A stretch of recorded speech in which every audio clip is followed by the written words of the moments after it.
And welcome to this video on how effectively did the USA contain the spread of communism. In this video we're going to look at three key events within the Cold War. We're going to look at the Korean War in 1950 to 1953, America and the Cuban Missile Crisis in 1959 to 1962, and the Vietnam War, which was about 1965. The first one, I'm going to give you a bit of background about how effectively did the USA contain the spread of communism. So when the Second World War came to the end, the USA became increasingly focused and concerned about the war of communism, seeing as Russia was no longer part of an alliance with them and they had no common enemy. So they had the different ideology battles, and they saw Russia attempting to dominate Europe, and then they saw that as a potential challenge to dominate the whole world.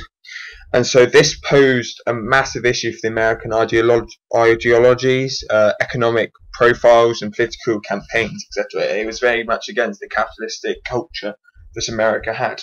And in 1948, Korea fell to communism, and then China in 1949 had led to a real concern for America that Asia was going to collapse under communism. It was going to become a communist state in the continents and really be against the USA. And so the USA wanted to stop this growth and was willing to go to war to prevent it. There was things such as the Truman Doctrine, which we'll probably hear about in a minute. And this spread of communism also threatened America's interests in Cuba, and places such as Vietnam, where they were really pushed for an influence, and it was essentially trying to push America out. And so the Americans didn't like this. So first of all, we've got to look at what happened in Korea between 1950 to 1953. So from 1910 onwards, Korea had been controlled by the Japanese, and at the end of the Second World War in 1945, the Japanese troops in the North Korea surrendered to the Soviet Union, while the ones in the south surrendered to the Americans, and there was kind of a temporary dividing line that was drawn up on the 38th parallel of latitude, and that split the two countries. And free elections were to be held for a united and democratic Korea. And in 1948, separate elections were held, and the south became the Republic of Korea, a capitalist dictatorship, whilst in the north, now called the Democratic People's Republic of Korea, there was a communist dictatorship supported by China and the Soviet Union. On the 25th of June 1950, North Korean soldiers armed with USSR weapons invaded South Korea, which of course, as just said, was a capitalistic dictatorship instead of communistic dictatorship, so it had the views of America to an extent. So North Korea invaded South Korea in June 1950 because Kim Il-sung wanted a united Korea under communist rule. He had a good reason to assume that in 1950 he would be successful due to the fact he had support of Stalin and the Soviet Union, and Mao Zedong, China, which is of course communist as well. North Korea's armed forces, using weapons supplied by the USSR, were stronger than the armed forces of South Korea, and so they were willing to go into attack. And of course, now that China and the Soviet Union both had the atom bomb, Kim thought that America would be unlikely to respond. They didn't want to risk nuclear fallout, and so he thought that Korea was not a major American priority. Public statements by leading American politicians contributed to this belief. They kind of gave the idea that they weren't bothered about Korea, whatever was going on there was going on there. But the thing was, on the 38th parallel, it split communism and capitalism. Whether they're dictatorships or not is another question. But it separated the USSR and China, the communists, the big battles that America didn't want, and South Korea, which was the capitalism which they loved. So how did the United Nations become involved? So President Truman, seeing that the North Korean invasion was a communist plot, essentially, he saw it as them trying to act against them, and so he tried to act quickly. He sent the US 7th Fleet to try and prevent China's attack on Taiwan, and he ordered General MacArthur to go to Korea with military supplies to help support the Southern Army. The United Nations Security Council met on the day that North Korea troops crossed the border into South Korea, and an American resolution was passed at the United Nations demanding the withdrawal of North Korea. And its passing was made possible by the absence of the Soviet representatives on the Security Council, because at the time the Soviets were not present as a protest against America's treatment of communist China. And so due to there being no USSR presence and no Russian presence, they were unable to veto the sending in of the UN troops. And this meant that there's many issues. So North Korea refused to withdraw; they had no intention of withdrawing. And then on the 27th of June, a second American resolution, and then 10 days later, a third resolution was declared to make it clear that military forces were to be deployed in South Korea to stop the prevention of to prevent North Korea from invading. So troops from America and 15 other countries were sent to assist South Korea. So this could be seen as the United Nations battle against Korea, but secretly it was mainly led by Americans. Of course, there were other countries out there, but the proportions were insignificant to how America had the proportions. They were the driving force behind it. They set the resolutions and they were pushing for it. It was clear it was an American attack on communism ideologies and the protection of the capitalistic South. So we've got to look at the attitude of the USA in the invasion of South Korea, and as they've been getting more involved in the establishment of the Republic of Korea, South Korea, they're given support, and under the policy of containment, the USA was determined to halt further communist expansion. They were determined to not let North Korea win, and so the North Korea was seen as actions of North Korea was seen by America as part of the USSR, Moscow's attempt to gain world domination. It was the first stepping stone in taking over the whole world and clearing out capitalism and democracy forever. So the US feared that success in South Korea would encourage communist China to attack Formosa, Taiwan. And so if South Korea and Formosa fell to the communists, Japan would then come under threat. And so from America's point of view, the fall of South Korea and Formosa, Taiwan, or is the base of non-communist China, and Japan to the communists would represent a massive shift in the world power balance and really push it not in their favour. And so the most effective way to prevent this was to oppose the North Korean invasion of South Korea. And if the UN had not acted, it is likely the America would have acted on its own, but America gave full support to the UN. And so the UN, it was a way that America could hide in not as their own nationalistic views, but actually as a global issue. But the thing was, the UN forces were commanded by the American General MacArthur. He took his orders directly from Truman rather than from the UN officials. Over half the ground forces were American, together with over 90% of the air forces and over 85% of the naval forces. It was really an American war under the banner of the UN. And so it was one of those kind of puppetry wars that America used quite successfully to hide behind it and allow themselves to get the best situation they could. And so it showed them as not being so aggressive, but acting defence through the UN.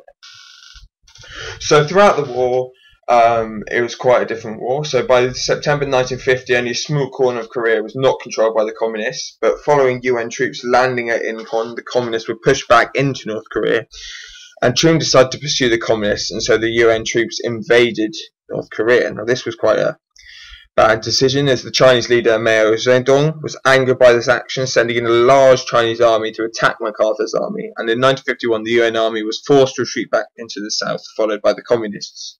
A UN counterattack forced the Chinese and North Koreans back to the 38th parallel, which you don't remember was the previous lines at which the two temporary countries were set up and then announced after the free elections.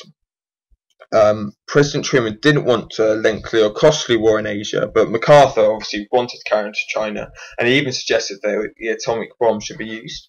And so in April 1951, Truman actually dismissed MacArthur because he saw his aims as too against what Truman wanted, too against what the country needed, because it wasn't worth pushing to North Korea and then going into a war.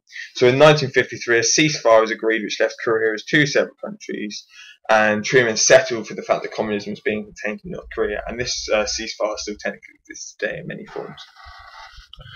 And so, what were the results of the Korean War for the actual United Nations? So, the United Nations has successfully used military sanctions against an aggressor, showing that it had been more purposeful than the League, and actually showed it had been more power than the League. It was doing what it had done. The League had failed in its objectives of a unified, independent and democratic government for Korea, because they actually still had two dictatorships, whether they're communist or capitalist is another question. And the massive involvement and influence of the USA made it look more like an American action than one by the UN, and it kind of showed the UN as being controlled by America. So the UN support for the American motion had only been achieved by chance, because when the Korean War had begun, the Russians were boycotting the US Security Council, and so there was no Russian delegates to veto the UN decision. And so actually the UN might not have been involved if Russia had been protesting, so unable to veto the motion. So that's quite key, because that's something you've got to note, that actually this could have been prevented. North Korea could have quite easily not had to fight the UN. They probably would have had to fight the US, but in many ways they might not have been as powerful as the UN. And so it was a better choice, bad mistake on Russia's part, and a better choice to go for that. So what were the results of the Korean War for the actual USA? There was a lot of damage. Over 40,000 troops had died, and many more would have gone if MacArthur had got his way of using the atomic bomb, pushing further into North Korea and not sticking at that 38th parallel. It did show that the US policy of containment had been successful, as the spread of communism had been prevented. But due to MacArthur's invasion of the North, and obviously Truman did help back it, but due to MacArthur's invasion of the North, the Soviet Union could now have some justification in seeing the US as an expansionistic country, and so it had an opportunity to essentially attack the US. But on the other hand, many American Republicans felt the USA had missed an opportunity to destroy communism in China, and this kind of built up a movement that was called McCarthyism in America, which basically meant that they pushed for the actual removal of communism, for the actual aggressiveness of America instead of the defensiveness stance that they'd held before. And America had strained relationships with China after this point, as well as the USSR, which really brought in a new tension within the Cold War and added a bit of extra communism, capitalistic view, events and drama. So that was one of the first big tests, both the United Nations and also for Truman's government in containment of policies, the Truman Doctrine, that kind of issue and that kind of ideology. And of course, it ended in 1953 with the ceasefire, and it was really ended, at least in a full American movement, in 1951, when MacArthur was dismissed in April 1951 and the 30th parallel line was met. So the next big event is the Cuban Missile Crisis between America and Cuba in 1959 to 1962. So you've got to give a bit of context to Cuba, and Cuba was important to the USA for quite a few reasons. It served as an economic centre for America. The Cubans were essentially forced to sell their raw materials to America for low prices, and also Cuba bought American manufactured goods. The USA invested heavily in the Cuban economy. The railway system was run by the USA. Their phone systems were run by the USA. The tobacco plantations were owned by the USA. It was quite a big country that essentially was rested on the USA. It was reliant on the USA. Guantanamo Bay, which was an important US naval base, was in Cuba. And the US had quite a big influence on Cuban politics, ensuring the policy was essentially what the US wanted. And lots of people in Cuba got quite unrest at this, quite annoyed at this, because they weren't actually running their own country. Cuba was a holiday country for rich Americans, and much of the actual legal activities were run by the American mafias. So much of the gambling, horse racing, and hotels in Cuba were owned by this. And when this missile crisis happened, it was the height of the Cold War. In 1961, the tension rose again because the Soviets built the Berlin Wall to prevent East Germans escaping to the West. And President Kennedy was inexperienced and viewed by Khrushchev as quite being weak, so he wasn't a big player at the moment in the world politics. He wasn't seen as a great man in world politics yet. So the tensions that did develop between Cuba happened for a number of reasons. Because in 1959 there was a revolution in Cuba. The unpopular President Batista, who was very much an American president, who was very much puppet for the Americans, was overthrown by Fidel Castro as a revolutionary, and Castro promised to end American influence and control, cut America out of the country. And so the US was very worried about this because, as I said, they had supported Batista and they had supported his views, his policies and everything he'd done. And so they were feared that Castro would turn to communism. They'd turn to the other supporting major political ideologies throughout the world. And they were really fearful of this. And Castro negotiated trade agreements with the USSR to export sugar. And Khrushchev sent Castro advisors, military equipment and economic aid. So they weren't actually fully communism, but they were very reliant on each other after they cut out the US. So how did the USA react to the Cuban Revolution? The relationships between the countries got very tense, and in response to the Cuban trade links with the Soviet Union, the USSR banned all trade with Cuba, and in January 1961 cut off all diplomatic relations, which basically just increased the need for Cuba to rely on the USSR. and also just created more tension in the Cold War. In April 1961, President Kennedy made available weapons of transport for an attempt to overthrow Castro. In this invasion, 1,500 Cuban exiles landed at the Bay of Pigs to find themselves faced with 20,000 Cuban troops armed with weapons supplied by the USSR. The anticipated support from the Cuban people did not materialize, and the exiles were killed or taken prisoner. The invasion was a dismal failure. This was America trying to hide behind Cuban exiles as a vague weapon. They didn't want to actually attack. They didn't provide the support they said they were going to supply for the Cuban exiles. They only provided the weapons. This was two puppet wars, essentially, two puppet sides. And in June 1961, Khrushchev met Kennedy in Vienna, and the US was concerned as Kennedy was thought to be still quite weak and would not back the containment policy with force, unlike how Truman had previously been. So they had lots of agreements there. And then in July 1961, Castro nationalized all American industries, and in September 1961, Khrushchev publicly announced that he would provide arms to Cuba. So this was the first time in which America was truly pushed out of the country, and the USSR was officially welcomed into the country, officially welcomed to the support of the country. And then in September 1962, Khrushchev told Kennedy that he had no intention of placing nuclear missiles on Cuba, because Cuba was, of course, in the backyard of America, and so it was in a range of nuclear weapons if they were to be placed there. And this was actually a lie. The Americans became increasingly alarmed about the Soviet build-up in Cuba, the Soviet military build-up, and so the tension was heightened when on 14th of October 1962, a US spy plane photographed the construction of nuclear missile sites on Cuba. So even if they couldn't officially announce it, the US were now aware that there were missile sites being built in Cuba. So why did Khrushchev put nuclear missiles into Cuba? Well, placing missiles in Cuba would reduce the advantage held by the USSA, because the USSA had missiles in Western Europe and had recently placed missiles in Turkey, which bordered the Soviet Union. So they had actually now both got weapons in each other's back garden. They could both essentially end each other instantly. They also could be put there as an advantage because they could act as a deterrent. Cuba was now an ally of the Soviet Union, and so missiles on Cuba would act as a deterrent against another attack, because it meant that people wouldn't attack Cuba for they were fearful of the launch of these nuclear weapons, and they wouldn't attack the USSR because they had missiles in their back garden. Cuba was essentially the only communist country in the Western Hemisphere, and so it was that deterrent to protect them from capitalistic forces trying to take over with their ideologies. It was also to send out a message of strength to the USSA. It was Khrushchev saying to them that the Soviet Union is just as strong as you, and it was backing up the point that Khrushchev was often seen by some USSR people, Soviet Union officials, as not being strong enough with how he dealt with the USA, and so this was him basically saying that yes, I'm here, and it kind of gave him bargaining power over the US. It showed that actually we're here serious, we've got bombs on you, we're going to blow you up, bam, bam, bam, I'm dealing with you like that, and that's the key points that were made. Now, it also meant the Soviet Union wanted a base close to America for its medium-range missiles, because previously they only had a couple of long-range missiles, whereas now Cuba, only 90 miles away, their medium-range missiles, their cheaper and more readily available missiles, would be able to reach the USSA.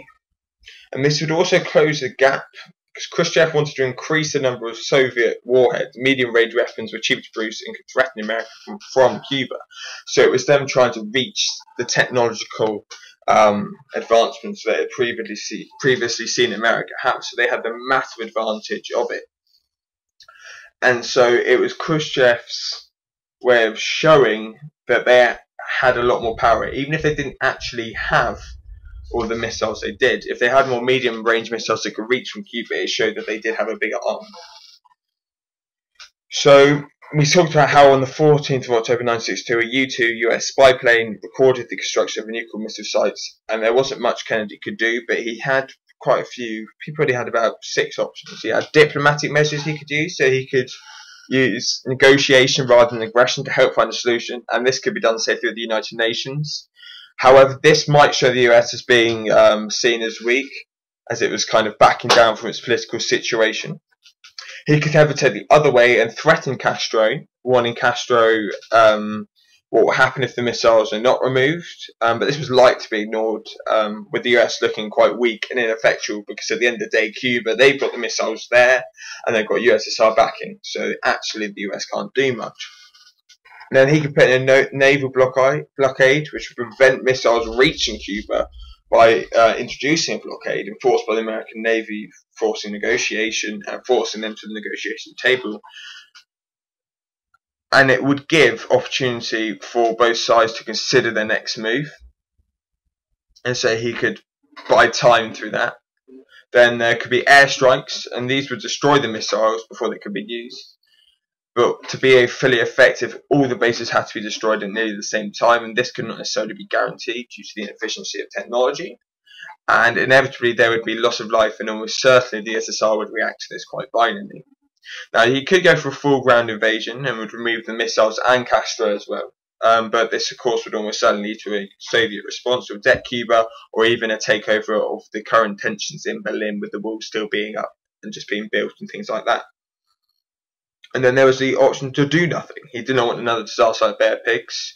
If reaction might cause the proliferation of nuclear war, and not doing anything might be seen to the Soviets as weakness, and then result in other challenges such as Berlin. So there was quite, for both options, for any options, there was always a bit of a negative and a positive. And so you've got to look at the 13 days beyond the 14th of October 1962. From the 16th of October, Kennedy had a lot of meetings with people to discuss the actual options that he could do. So on Tuesday, 16th of October 1962, Kennedy was informed of the missiles in Cuba, and a group of advisors called ExCom met in secret to discuss the US response. On Wednesday, 17th, ExCom continues to work on a response to the crisis, making discussions and informed reasoning. By Thursday, the 18th of October 1962, Kennedy met with the Soviet foreign minister. The minister denies the presence of missiles in Cuba, and Kennedy keeps quiet about what he has discovered. So he just questions if there are there, and of course it was completely denied by the minister. On Sunday, the 21st of October 1962, Kennedy decided to impose a blockade on Cuba. This decision is taken despite some members of the ExCom favouring a show of force. So the blockade was essentially to buy time, and it wasn't forceful, just prevented anything from getting to Cuba.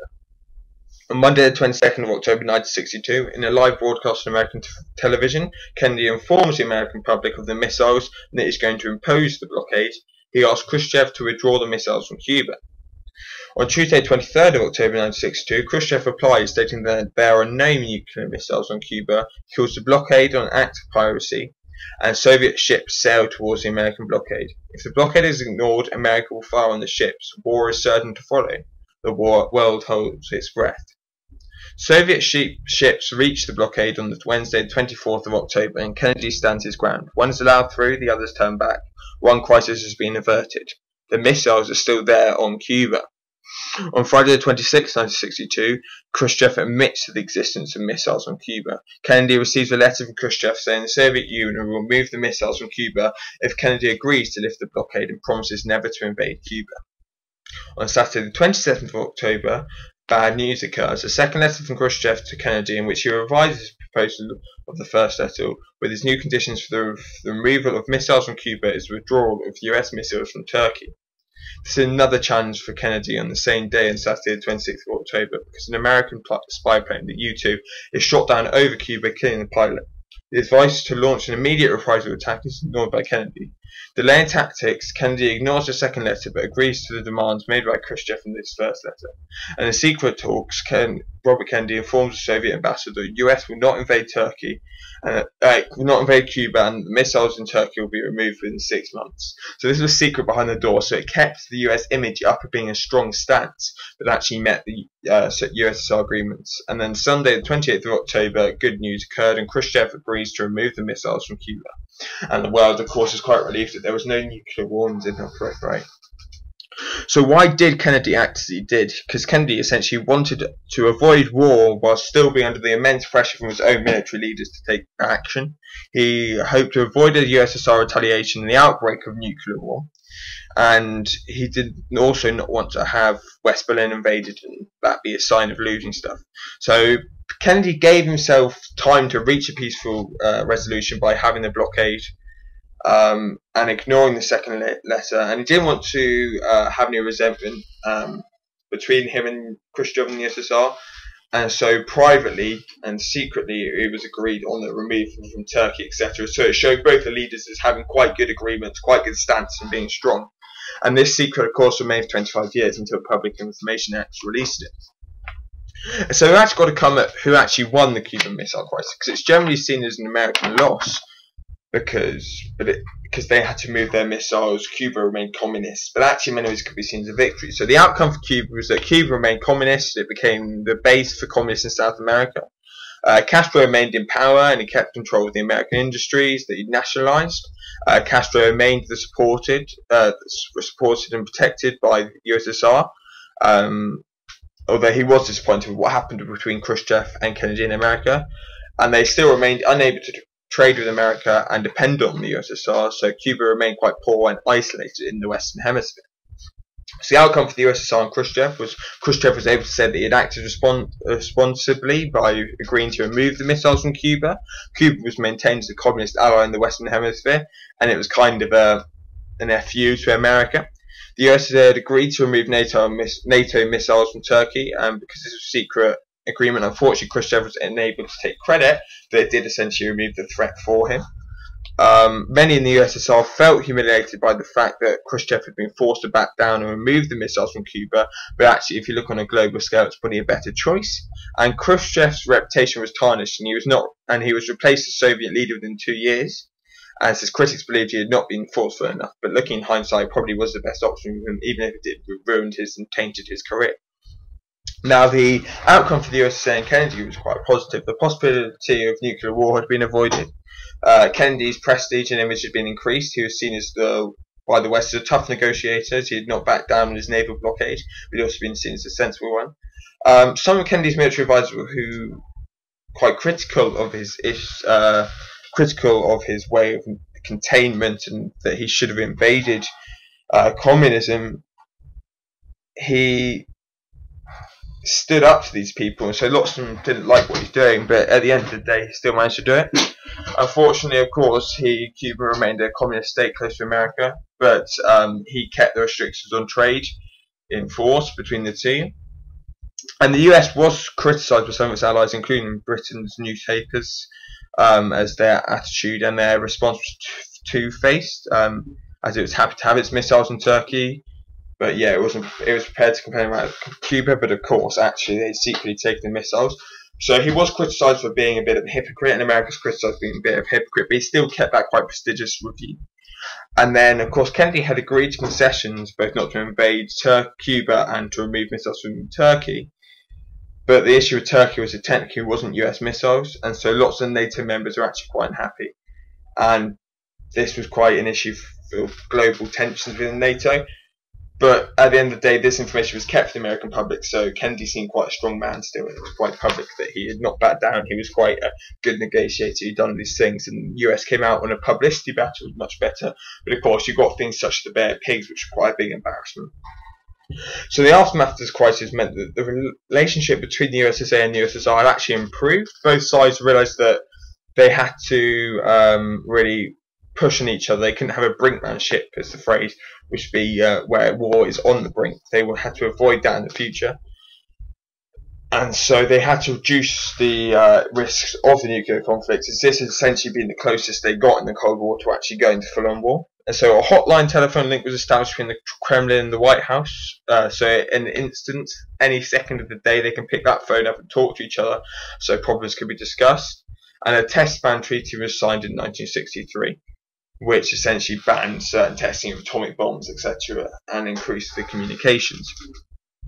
So the final event we're going to look at is the American involvement in Vietnam. So before the Second World War, Vietnam, or Indochina as the French called it, was ruled by France. And in 1942 it was occupied by the Japanese, and then in 1945, following the defeat of Japan, the French returned, hoping to rule Vietnam. There's strong opposition to the French rule, and this was led by the Viet Minh. This resistance movement had been set up by Ho Chi Minh, and they were determined to essentially rule their own country. So in 1954, the Battle of Dien Bien Phu marked the end of French involvement in Vietnam. So under the Geneva Peace Accords in 1954, it was agreed by the Viet Minh and the French that Indochina was to split into 3 countries: Laos, Cambodia and Vietnam. Vietnam was temporarily portioned into two parts, both North Vietnam and South Vietnam, at something called the 17th parallel. For elections were to be held in 1956, and these elections never took place because America feared the communists would win. The idea of the domino theory was introduced by the US. If one country fell to communism, other countries would fall nearby, and so it would constantly continue with the whole world eventually becoming engulfed with communism, which is exactly what the US did not want. So Vietnam was seen as a battleground against communism, and so in 1955 the Americans supported Ngo Dinh to set up the Republic of South Vietnam. Diem was bitterly opposed to communism. He ran a corrupt government, showing little consideration for the Vietnamese, but he wasn't communist, and that's what the Americans liked, so they backed him and they backed him and they backed him. And soon after the peace conference, the South began fighting against the Vietcong. The Vietcong were the communist party based in South Vietnam and supported by the Viet Minh, by the communists of the North. And the Vietcong used guerrilla warfare, which is quite rational warfare, similar to what terrorism is today. It's quite new street warfare, unconditional, unusual warfare. And so the conflict was widening and bringing full-scale war closer. So why did the USA become involved in Vietnam? And it's quite obvious, obviously they were against communism. But Diem's government was weak and needed support. US's policy based on the idea of containment was to stop it from spreading, and the French were supported to avoid the spread of communism across Asia, so they backed them whilst they helped South Vietnam. President Eisenhower, who was president at the time, believed in the domino theory. So if South Vietnam was allowed to become communist, then Laos, Cambodia, Burma, India, Thailand and Pakistan would all quickly fall. American air pilots were sent to support France in the backing of South Vietnam. And after France had left, military and economic aid was offered to the South. Additionally, 900 military advisors were sent to South Vietnam. And by 1963, the communist Viet Cong controlled 40% of South Vietnam. So there's a high amount of potential communism in Vietnam. So whilst America weren't directly involved in the conflict, Eisenhower was sending some economic aids and some military back to France and military advisors to the French to help them in South Vietnam. And then when the French left South Vietnam, they then sent more military advisors and economic backing without actually getting directly involved in the current situation. So the involvement in America's involvement in Vietnam started to increase. So President Kennedy decided to increase American military presence because after the failed Bays of Pig invasion and what could be seen as a failed Cuban Missile Crisis, he decided that he really needed to take a strong stance and make a strong motion on this thing. So as well as managing to increase the size of the South Vietnamese army, he increased the number of advisors sent to Vietnam by 100. And the role of the advisors was to train the South Vietnamese army. So they still weren't actually directly involved, but they were sending trainers, they were sending funding. And North and South Vietnam's tension started to increase, and by the end of 1962, the number of military advisors had reached 12,000. And so South Vietnam had also received over 300 helicopters, and in 1963, the number of advisors were total 16,000, which is quite a significant number, because the USA weren't still technically fighting in this conflict. So in November 1963, President Diem was overthrown by a military coup, and then later that month, President Kennedy was assassinated, and his successor was President Lyndon B. Johnson, who was more prepared to actually enter into full-scale conflict in Vietnam than Kennedy had been, whereas Kennedy had just been sending advisors and sending certain support through technology and money. Johnson was actually prepared to take soldiers into war, and so in August 1964, 2 American warships were attacked by the North Vietnamese gunboats while in international waters, and this confrontation was known as the Gulf of Tonkin incident. And so in response, the American Senate granted Johnson permission to give armed support to South Korea, so they gave him permission to actually essentially invade them.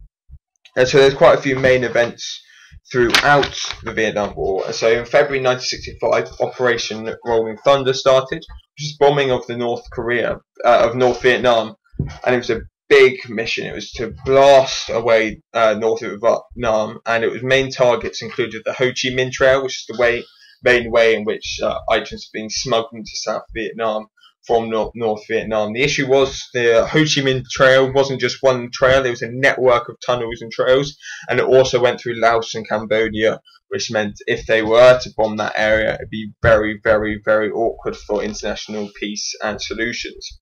So in March 1965, the first American combat troops were sent into Vietnam. And then in January 1968, the Tet Offensive started. It was a large-scale communist attack on major towns and cities in South Vietnam. So it was the Viet Minh and the Vietcong forces attacking Vietnam, targeted the American embassy in Saigon. Although the communists were actually defeated, the attacks were a major shock to the Americans, who thought the war was already done. They may not have won, but they were massively, massively outnumbered, the Vietcong. But it showed their tactics as being much more superior and vastly more superior to the traditional war tactics that the Americans were trained in. The American media called their defeat, and public support for the war plummeted down. Following the Tet Offensive, peace talks started to occur, and a ceasefire was not achieved, however, for a further 5 years.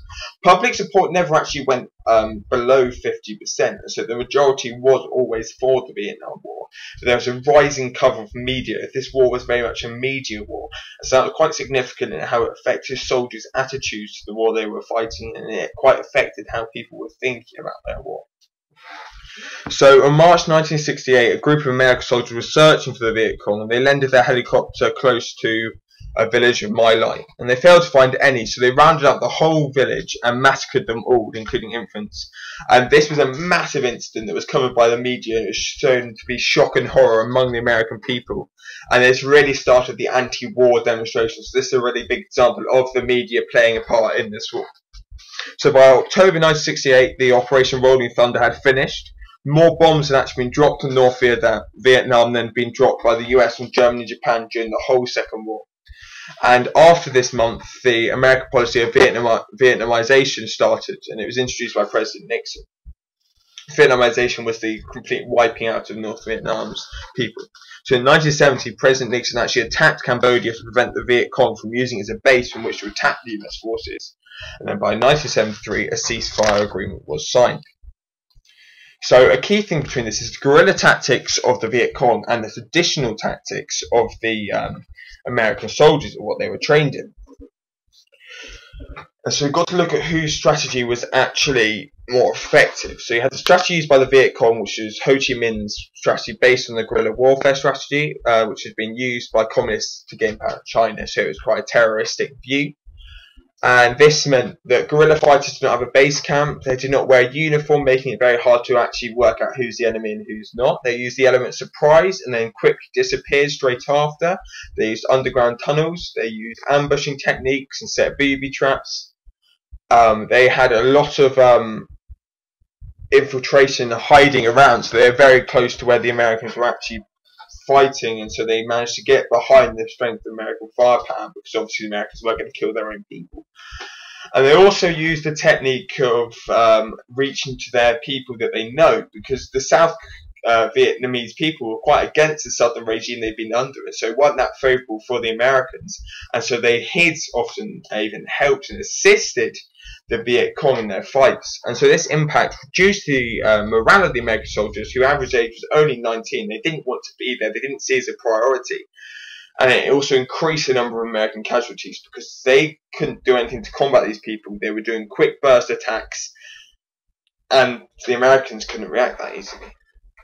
So guerrilla tactics of the Viet Cong compared to the strategies and tactics of the USA was quite different, because the strategies of the USA was to bomb. That's a big point, strategic bombing, to try and bomb Viet Cong strongholds, supply lines in key cities. Operation Rolling Thunder, of course, in 1965 continued right through to 1968, and this impact was that supply lines were disrupted, but of course they weren't stopped because the tunnels and underground passages were not really affected by bombing. South Vietnamese targets were still attacked, and this was of course issues because it brought up ethical and moral issues, because this is an area that the US meant to protect it, but they were actually attacking it. Extensive bombing of Hanoi encouraged the commencement of peace discussions, But on the other hand, the cost of the bombings was seriously high for the US, and of course a number of casualties that are uncalled for. And so actually, even though the bombings of Hanoi encouraged the commencement of peace talks, it wasn't quite significant enough. Now, something that we all generally know about when we refer to Vietnamese War is napalm. And so chemical weapons were used, both the Agent Orange and also napalm. And this was quite a big issue when it came to it, because it didn't choose victims, it killed everyone or damaged everyone. So Agent Orange was used to carry out defoliation in the jungle in South Korea, and chemicals would be dropped on the leaves and trees, and it would kill them and expose Vietcong hiding. But of course, it didn't deal with the tunnels that they've been using so effectively. And then napalm was dropped on villages to destroy them, but this killed thousands of innocent Vietnamese civilians or injured them severely. And for the media, this was a big point, and these images of people getting burned and roasted alive essentially by napalm got home, and it was a big point in which people were shocked by and outraged by, and it also led to the losing of some troops' lives, as many of them were in their villages, etc.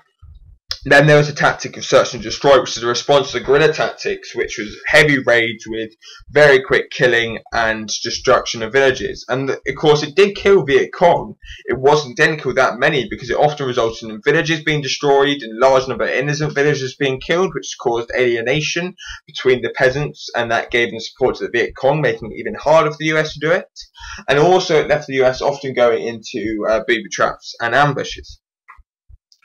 And then there was the idea of strategic villages, in which new villages were created, in which the Americans were able to control and check those who entered and left the village. And this was a way of essentially controlling who was in America, in Vietnam. So apart from the poor lack of strategies and tactics, they also experienced a lot of other issues the Americans did, due to the fact they had a lot of conscripted, drafted 19-year-old soldiers in 1916 who really weren't trained very well, didn't have much of an education. They weren't very bright, nor did they want to be there. Most of them didn't really want to be there. Their families didn't want them to be there, and they were hearing stories of home and how nice it was.